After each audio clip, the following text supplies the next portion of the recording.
Well, good morning, church. I hope you are having a good Friday. Hey, I was listening to a sermon the other day, and the pastor said this statement, and it really stuck out to me. He said, your life is always moving in the direction of your strongest thoughts.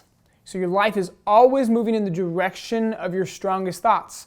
And as I sat there and reflected on it, I used the last 10 weeks as a small test sample and tried to see, okay, is this true? And as I really reflected on life, I saw that it was. I started to see that on the days where my worry was high and I seemed to just constantly be worried about everything, were the days where I started just listening to the news and listening to all the bad things that were happening and letting those things tell me what to think.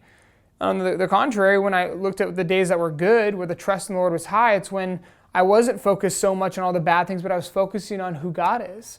I was focusing on the fact of what God has done in my life and what God has done in history and how He's always proved trustworthy and steadfast. And we see the psalmist, he does the same thing in Psalm 89. I'm going to read 14 verses for us. It says, I will sing of the steadfast love of the Lord forever. With my mouth I will make known your faithfulness to all generations. For I said, steadfast love will be built up forever, and the heavens you will establish your faithfulness. You have said, I have made a covenant with my chosen one. I have sworn to David my servant. I will establish your offspring forever and build your throne for all generations. Let the heaven praise your wonders, O Lord, your faithfulness in the assembly of the holy ones. For who in the skies can be compared to the Lord? Who among the heavenly beings is like the Lord?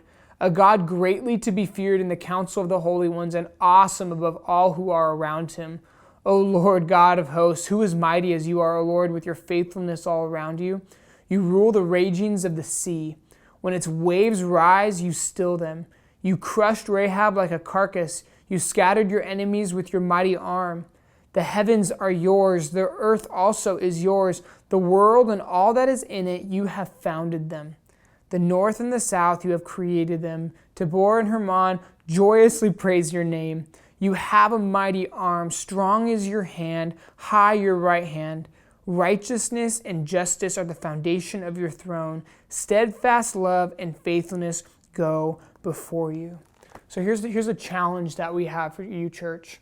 All right, I want you to take a second to look at the thoughts that you are having right now. Man, in what direction are your thoughts leading you towards? Is it worry or is it a trust in the Lord like the psalmist just talked about? I promise you, if you started every single day praising God for everything that He has done in your life and in history, like the psalmist is doing here in Psalm 89, man, the direction of your life is going to be towards faithfulness. It's going to be towards becoming more like Christ. And it's going to be towards trusting God with every single aspect of your life. So the challenge, church, is this. In what direction are your thoughts leading you? I pray that it's leading you towards God.